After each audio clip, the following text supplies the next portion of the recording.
pernah nonton TV itu, jadi dari pagi sampai malam tuh nonton TV itu terus karena ada anaknya di iklan itu. Jadi tagline-nya gini, Arjuna, aku enggak gini. Gede-gede. Arjuna, aku Putri dari Sriwijaya menantimu di sini. Aku nggak tahu tuh kenapa aku buka marketplace cuma lihat mixer, ternyata aku ditujukan sama Tuhan aku memilih untuk pakai baju Palembang, pengantin Palembang itu yang lengkap. Dengan tagline, jadi orang tanya, kenapa pakai baju itu? Ya aku bilang, halo semuanya, balik lagi nih, kita sebenarnya ada salah satu episode spesial teman-teman. Dari, kalau sebelumnya mungkin bisnis digital itu punyanya podcast. Nah untuk kali ini, edisi perdana Palkomtech Bisnis Digital untuk talk show bersama para pembicara yang inspiratif. Nah pokoknya kali ini nih, kita bakal ngobrol sama praktisi-praktisi yang keren, yang gak kalah keren dari dunia bisnis digital, ataupun pokoknya yang terkait dengan bisnis digital. Oke teman-teman, balik lagi nih sama aku Azalia, dosen bisnis digital kamu, dan aku ada tamu spesial hari ini. Siapa ya? Bisa tebak siapa? Nah oke, kita langsung sambut aja nih, ini dia Mbak Dia Sriwijaya.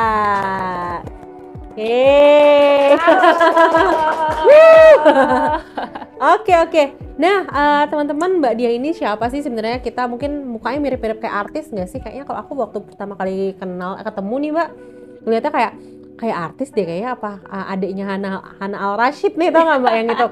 Aku pikir itu ternyata artis, tapi bukan adiknya Hana Al Rashid ya. Oke. Mungkin boleh kenalan dulu Mbak Dia, say hi ke teman-teman. Halo guys, teman-teman mahasiswa Palkomtech ya, cuma Palkomtech, pokoknya semua anak muda yang ada di Palembang dan seluruh Indonesia.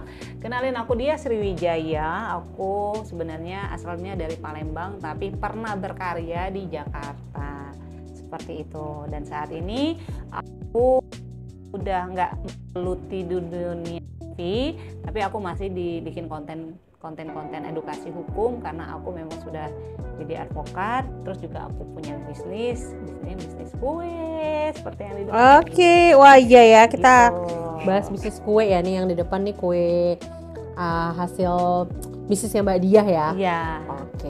Nah Mbak, sebelum kita bahas lebih dalam nih Mbak ya gitu kan, mau kenal lebih dekat sama Mbak Dia. Iya. Jadi boleh ceritain Mbak Dia tuh sebenarnya sekarang profesinya katanya bukan 1, bukan 2, tapi 3 atau lebih ya Mbak ya? Boleh ceritain nggak Mbak profesi Mbak Dia sekarang tuh sebagai apa gitu? Oke. Aku itu dulu itu dari SMA memang sudah menjadi penari. Aku jadi penari. Terus waktu 2014 itu ada kan yang para India yang datang ke Indonesia, Mahabharata. Oh iya, teman-teman udah nonton nggak ya? Mungkin angkatan aku sih masih nonton ya. Iya, jadi kalau teman-teman tahu tuh yang dulunya pacarnya Ayu Ting Ting, si Syahir Sheikh itu datang ke Indonesia. Nah, waktu itu aku ikutan audisi Panah Asmara Arjuna. Oke. Dan saat itu semua orang berpakaian India dan pakaian casual untuk ikutan audisi, tapi aku itu memilih berbeda. Gimana tuh Mbak? Bedanya tuh apa Mbak? Ya, aku memilih untuk pakai baju Palembang, pengantin Palembang itu yang lengkap. Dengan tagline, jadi orang tanya, kenapa pakai baju itu? Ya aku bilang, kalau Arjuna itu putra dari kerajaan Kuru, kalau di sini aku Dia Sriwijaya dari kerajaan Sriwijaya. Waduh, keren banget. Iya, jadi kayak mereka tuh jadi pas aku audisi itu langsung aku tuh masuk di iklan gitu loh. Jadi memang aku tuh menjadi yang berbeda sendiri, itu yang menjadi pusat perhatian mereka. Jadi dari situlah akhirnya aku di setiap 70 episode itu aku selalu pakai gande, di setiap malam inaugurasi malam penyisihan ya, setiap minggu malam minggu itu ada penyisihan, itu aku selalu pakai pokoknya aksesoris Palembang kayak gitu. Nah setelah itu akhirnya aku masuk 3 besar dan aku syuting di India, namanya antara Syahir aku dan India. Oh, antara ya. Syahir aku dan India. Ya, waktu yang itu 70 episode itu namanya Panah Asmara Arjuna. Ya, itu 70 episode aku di karantina dan reality show gitu kan. Oke. Terus abis itu 5 episode aku antara aku, Syahir dan India, karena aku 3 besar, aku syuting di India. Oh, itu jadi yang pemain utamanya itu Syahir Sheikh, ya. Mbak Dia sendiri. Ada Ayu Ting Ting, ada siapa sih Indra Bekti. Oke. Ya, dan teman-temannya Syahir Sheikh itu kan yang 5 Pandawa itu ada Oke. juga. Alhamdulillah sih pas masuk Keren TV ya. langsung bisa masuk ke situ. Nah, berjalannya waktu tuh masuk ke TV-TV lain juga. Oh, Gitu. oke. Terakhir aku bedah rumah sama pantang ngemis. Oh, bedah Sebelum rumah. Covid. Ya, after Covid kan aku balik ke Palembang. Gitu, menjalani aktivitas kuliah hukum. Oh, gitu ceritanya. Ceritanya seperti itu.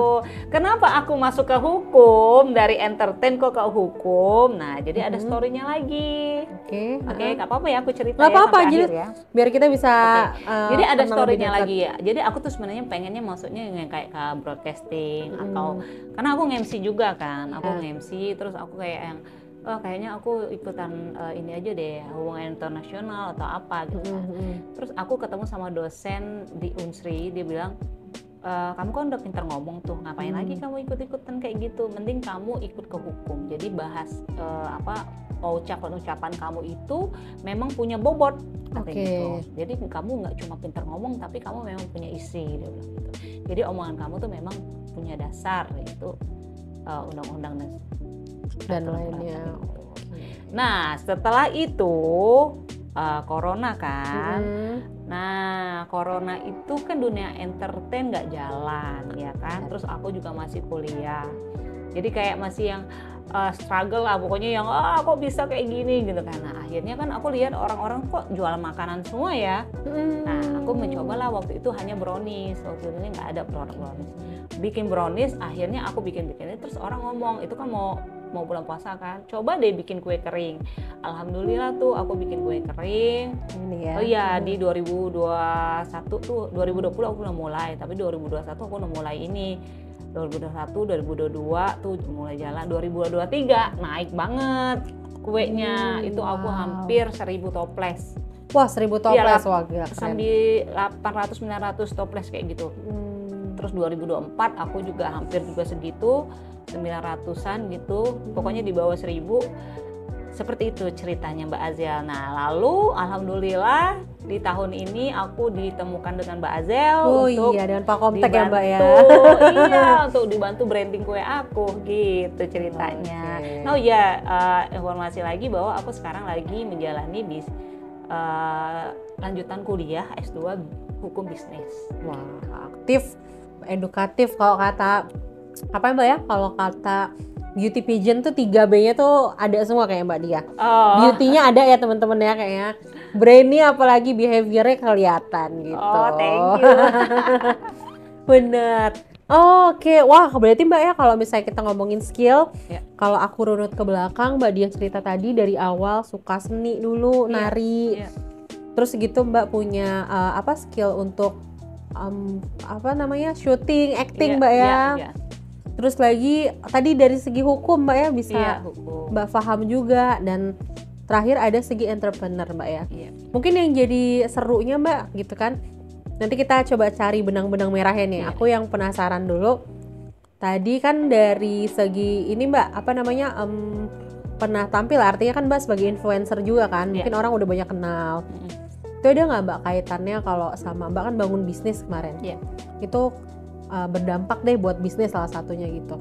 Jadi skill-skill sebelumnya itu berdampak ke bisnis Mbak gitu, ada nggak? Iya benar, sebenarnya sih hidup itu aku cuma jalani dan melakukan yang terbaik gitu kan. Salah satu contoh aku nari dari SMA, nari untuk dapetin duit jajan tambahan ya kan. Akhirnya aku lulus SMA tuh aku bikin sanggar tari. Oh pernah bikin sanggar tari juga? Wah ini bisnisnya aku banyak bikin banget ya. Tari, terus kan aku juga hobi India tuh. Aku hobi banget India. Terus waktu ada informasi acara itu, aku ikutan audisi ke India, ke Jakarta. Itu modal sendiri itu, dan aku memikirkan yang waktu itu ada tuh di radio kan, pengumumannya radio. Dia bilang harus yang ini ya, pinter masak ya atau apa gitu. Enggak, kita hanya cari wanita yang unik, berkarakter dan punya ciri khas. Di situ aku berpikir kan, apa nih? Oh, aku sempat konsul kan sama orang pariwisata, aku bilang kebudayaan dan pariwisata, aku cerita kalau misalnya aku audisi pakai baju Palembang gimana. Jadi kayak nyambung aja, kita kan kayak ada ini dong, kerajaan Sriwijaya kan, Oh iya, betul. dan kerajaan Mahabharata tuh kayak kita punya inilah gitu kan. Aku mikir dengan tagline-nya bahwa aku datang ke sana sebagai putri dari kerajaan Sriwijaya gitu kan, karena kan dia juga mewakilin kayak dari kerajaan Kuru, kerajaan Mahabharata di India sana ya gitu kan, Mahabharata gitu kan. Ya udah, ya alhamdulillah ketika aku ke Jakarta itu iya langsung masuk infotainment, langsung masuk iklannya. Jadi selama itu kan kita harus pulang dulu tuh, sebulan tuh baru dapat pengumuman. Sebulan itu yang tadinya ibuku nggak pernah tuh nonton yang Antv itu ya Mbak ya? TV itu nggak pernah nonton TV itu. Jadi dari pagi sampai malam tuh nonton TV itu terus karena ada anaknya di iklan itu. Jadi tagline-nya gini, Arjuna aku Enggak gini. Gede-gede. Arjuna, aku putri dari Sriwijaya menantimu di sini ya. Itu terus. Iya, jadi kan ada cewek-cewek yang ikutan itu, salah satunya aku tuh di situ. Jadi kayak langsung booming gitu se-Palembang gitu waktu itu. Itu dari 50 besar ke 20 besar. Itu 20 besar diundang ke Antv untuk ambil 15 besar. Sudah masuk 15 besar baru masuk karantina 70 episode. Baru ke India gitu. Wow. Itu jadi poinnya bahwa I just do my best di situ. Terus selanjutnya aku jadi advokat, itu kan aku udah cerita itu udah tadi. Beda skill lagi Mbak ya. Jadi udah S1, terus aku berpikir untuk apa nih aku SH gitu kan. Terus karena kita vibe-nya udah yang ke hukum, ya udah ambil advokat gitu kan. Terus kuenya sebenarnya bisnis kue dulu baru jadi advokat. Gitu. Ya, tapi jadi ceritanya bisnis kue membiayai aku advokat. Ya, dari advokat aku dapat klien-klien itu untuk beli kue gitu loh. Wah. Gitu, dan alhamdulillah aku ketemunya para bos gitu kan. Jadi aku memang langsung naik ke atas gitu loh, kayak manajernya tuh yang ya udah kita pesen berapa box gitu. Aku kan jual hampers. Ya udah tinggal mereka tanda tangan. Dan tentunya ada bisnisnya juga. Jadi kita kayak sharing profit gitu ke situ, Mbak Azel. Jadi memang berkesinambungan gitu. Dan salah satu juga kayak karena kita udah ada background keartisannya itu, jadi kayak lebih gampang juga untuk promosiin sesuatu gitu. Nah, berarti Mbak tadi kalau ngomongin tadi udah punya background keartisan, influencer gitu ya.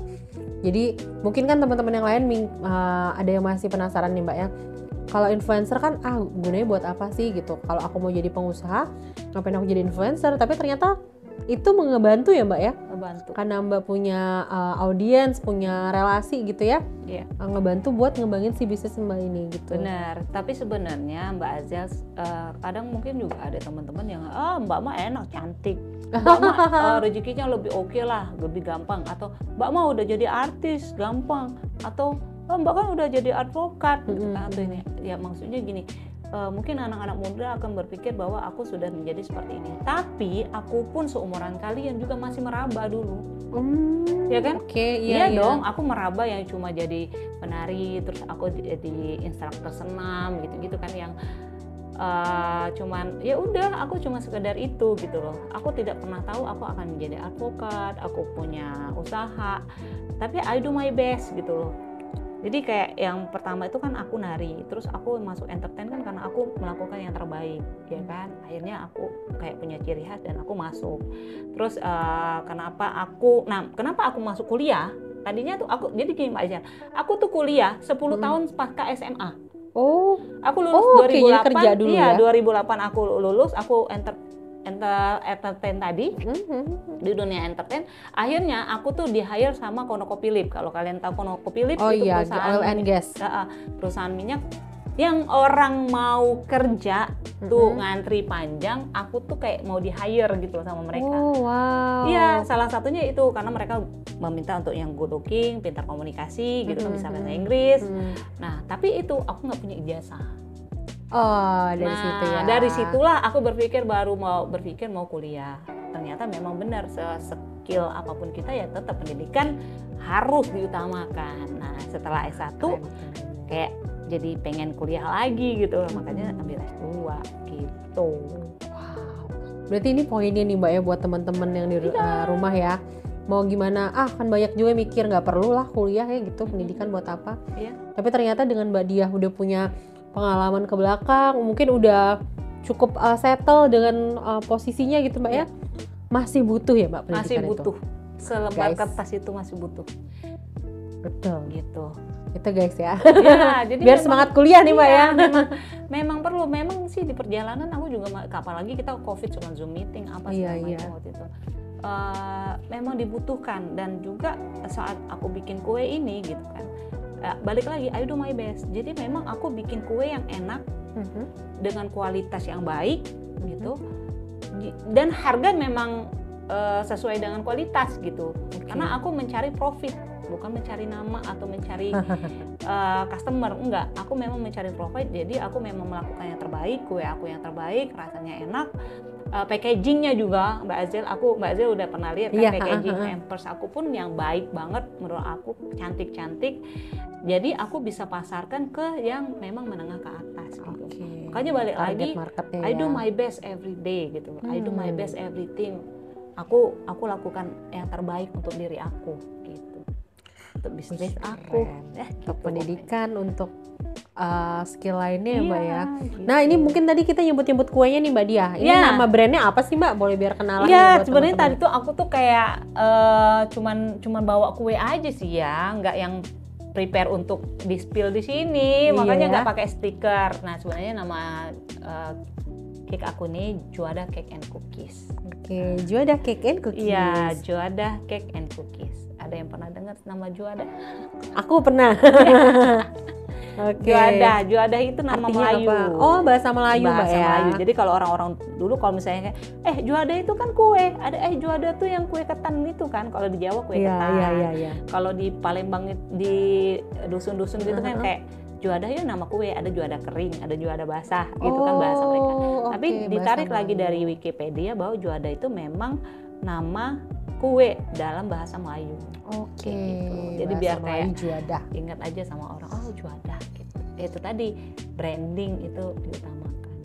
Gitu. Keren. Jadi ini Mbak Diah mungkin ada staffnya, tapi Mbak ini yang turun langsung juga untuk resep. Awalnya aku dulu Mbak Zel. Awalnya aku keren. belum punya staff Mbak Zel. Aku mau cerita juga. Jangan cuma berpikir tentang modal. Aku tanpa modal bikin kue. Oh ya? Wah, gimana tuh? Waktu itu aku kan kayak COVID kan kita terpuruk lah ya, dalam keadaan tidak ada apa-apa segala macam. Jadi aku tuh yang nggak pernah tahu namanya oven. Oh ya dulu aku nggak tahu oven, aku nggak tahu butter, mentega tuh apa bedanya aku nggak tahu. Yang sugar itu ada yang icing sugar, ada yang ini pokoknya yang keju tuh ada yang cheddar, ada yang edam, ada yang itu tuh aku tuh nggak tahu gitu kan. Tapi setelah di sini kan aku belajar tuh learning by doing. Aku tuh nggak belajar kursus, nggak. Jadi aku dapat resep dari orang, terus aku lihat di YouTube, try and error gitu-gitu. Terus open aja, aku tuh punya bibiku yang kompor tangkring. Oh yang di atas kompor ya? Itu ya, open tangkringnya di atas kompor itu punya bibiku, aku pinjam. Ya kan dengan modal seadanya cuma ratusan ribu aku beli, coba gitu kan. Ada duit aku masukin lagi, jadi duitnya digulung di situ. Oh ya ampun. Ya, terus dapet tuh orang beli, terus aku beli dong oven yang tangkring itu. Iya gitu beli kan. sendiri. Oh dari oven tangkring ya, bayangin ya. Dari oven tangkring itu aku beli dong. Akhirnya aku balikin punya bibiku, aku beli. Terus akhirnya kan kayak orderan makin banyak ya kan. Cerita-cerita sama teman, ternyata mamanya itu punya oven yang agak besar, yang agak besar itu. Kalau nggak salah ukuran 80 cm apa ya, yang 1 meter pokoknya ovennya. Udah aku dipinjemin tuh oven. Oh jadi balik lagi nggak pakai modal, ternyata dipinjemin ya? Ya udah kata dipikir mamanya itu oven itu rusak, ya udah kamu benerin aja. Ternyata aku coba itu bagus banget ovennya. Oh ya ampun. Ya udah aku pakai tuh ya kan 2021 2022. Nah pas 2023 dia tanya masih dipakai nggak ovennya. Oh, ya kan? Iya. 2023 tuh belum banyak tuh orderan belum. Kayak ya udah akhirnya aku kayak nyari-nyari kan di marketplace. Aku tuh nyari mixer sebenarnya. Ternyata ada oven yang orang jual dan itu murah banget, cuma 1.400.000 waktu itu. Dengan ukuran yang sangat besar. Itu tadi karena kita memang itu rezeki aku gitu. Rezeki aku. Betul. Ketika aku datang itu tuh sudah ada yang booking, tapi aku duluan yang datang dan aku langsung angkut, nggak lama orang datang untuk mau itu. Itu 1.400.000 dan kapasitas yang besar banget dan ternyata Tuhan kasih itu. Iya. Tuhan kasih oven itu karena aku bakalan dapat orderan yang besar tadi 1.900-an toples tadi. Wow. Gitu loh guys. Maksudnya kalian kalau aku cuma mau sharing ya, bukan ngajarin atau apa. Itulah keajaiban aku ketika aku yakin gitu loh. Nah, aku yakin sama produk aku bahwa produk aku bagus, enak gitu. Terus kayak Tuhan tuh kasih jalan aja. Aku nggak tahu tuh kenapa aku buka marketplace cuma lihat mixer, ternyata aku ditujukan sama Tuhan ke oven itu ya. Dan ternyata Tuhan kasih itu untuk aku dapat orderan yang banyak tadi. Keren. Gitu loh Mbak Azel. Jadi luar biasa banget. Keren banget ya. Jadi itu lagi Mbak ya, balik lagi nggak ada alasan, sebenarnya start dulu aja. Ya, start dulu aja. Do your best tadi Mbak ya. Best. Gitu ya. Nah iya, satu lagi itu kan di kue, satu lagi di advokat. Aku baru kan jadi advokat, tapi aku udah viral. Oke, oh iya teman-teman nanti ada videonya tuh ya. Kemarin itu aku advokat magang kan, advokat magang yang aku ya udah I do my best gitu kan. Ya udah aku sana, aku kesini gitu kan. Ya dapat duit cuma inilah. Tiba-tiba tuh dapat kasus yang ini, Mbak sini kata temanku. Itu bukan ini apa? Kenapa? Mbak sini kita mau diwawancara sama wartawan gitu kan. Mbak kan udah biasa tuh di TV ini. Dan aku tuh nggak tahu materinya apa. Aku cuma sekedar tahu ini pelecehan dan pencabulan aja udah gitu. Aku nggak tahu gimana kronologisnya, nggak tahu. Jadi akhirnya aku cuma pelajarin saat itu. Aku udah nggak taunya itu langsung viral Mbak Azel. Iya langsung viral. Jadi itu tentang kekerasan advokat tadi. Jadi langsung viral. Akhirnya semua orang tahu dong kalau aku di dunia advokat juga. Padahal orang taunya aku tuh cuma dunia entertain dan tukang bibi kue lah. Pengusaha kue ya, biasanya bibi kue gitu bibi ya. Bibi kue, aku kadang bilang kayak bibi kue gitu, kayak merendah aja gitu. Tapi aku pikir ternyata nggak boleh ya. Ya harus naik ya Mbak ya. Ini. Pede ya Mbak tadi ya. Pede. Oke Mbak, mungkin boleh Mbak untuk pesan penutup terakhir nih buat teman-teman Palkomtech. Biasa kita nyebutnya Palkomstar. Palkomstar. Tadi kan dengan Mbak pengalaman yang banyak, punya multi skill, apa Mbak pesan buat teman-teman yang mungkin sepenting apa sih Mbak skill yang kita punya di luar mata kuliah kita? Misalnya Mbak kan hukum, Mbak kan punya skill lain. Itu sepenting apa sih buat nggak hanya untuk karir kita mungkin ya, tapi untuk ya kehidupan kita struggling lah gitu. Mungkin nanti berdampak ke karir juga kan gitu. Aku cuma mau pesan buat kalian yang anak-anak muda, jangan membandingkan diri kamu dengan orang lain. Karena kamu punya karakteristik tersendiri, kamu punya skill sendiri ya. Jadi jangan membandingkan diri kamu sama orang lain. Just do your best. Just do your best. Ya. Kalau tambahan Mbak, skill yang harus punya, basic skill tuh buat anak-anak muda sekarang tuh apa sih Mbak gitu? Dari Mbak kan punya pengalaman ya, dari banyakin teman, banyakin relasi, jangan malu untuk bertanya ya, karena aku ngerasa banget hidup aku tuh ditorong oleh banyak orang.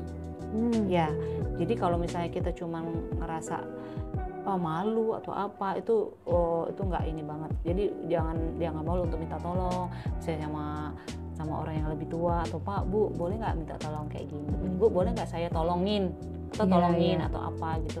Jangan malu untuk berbuat sesuatu, jangan malu kalau misalnya mau bisnis, jangan malu untuk jualan. Ya, banyak, kayak menjual diri juga ya, menjual diri maksudnya kayak saya kan advokat. Ya. Menjual diri saya, saya advokat gitu. Ya. Jangan lupa untuk selalu upgrade diri dan jangan pernah membandingkan diri kita sama orang lain. Misalnya saya brokoli, Mbak Azel paprika, ya kan? Maksudnya saya harus bandingkan dengan Mbak Azel kan nggak mungkin gitu loh. Jadi memang fokus sama diri sendiri untuk grow up. Jadi saya brokoli akan menjadi brokoli yang besar, Mbak Azel paprika akan menjadi paprika yang besar, gitu.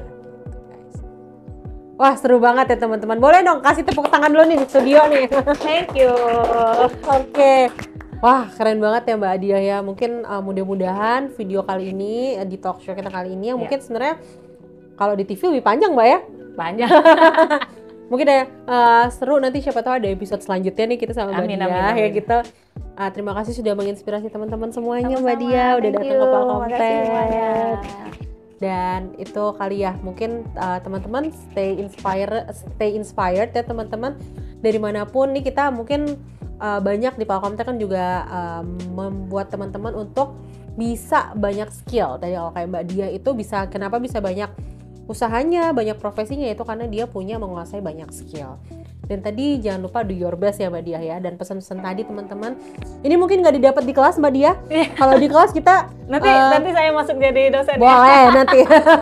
Jadi kalau di kelas kan kita belajarnya teori Mbak ya. Tapi ini kan life skill teman-teman, skill kehidupan yang mungkin teman-teman nggak akan dapat. Nah kita coba nanti teman-teman bisa menginspirasi, mudah-mudahan nanti mungkin ada pembicara berikutnya ya teman-teman ya. Gitu aja, tetap semangat. Sampai jumpa di video selanjutnya. Dadah. Thank you Mbak Dia. Ih, keren loh. Kita briefnya kemarin sebenarnya mau tentang kekerasan. Keren. Iya, nanti lagi lah.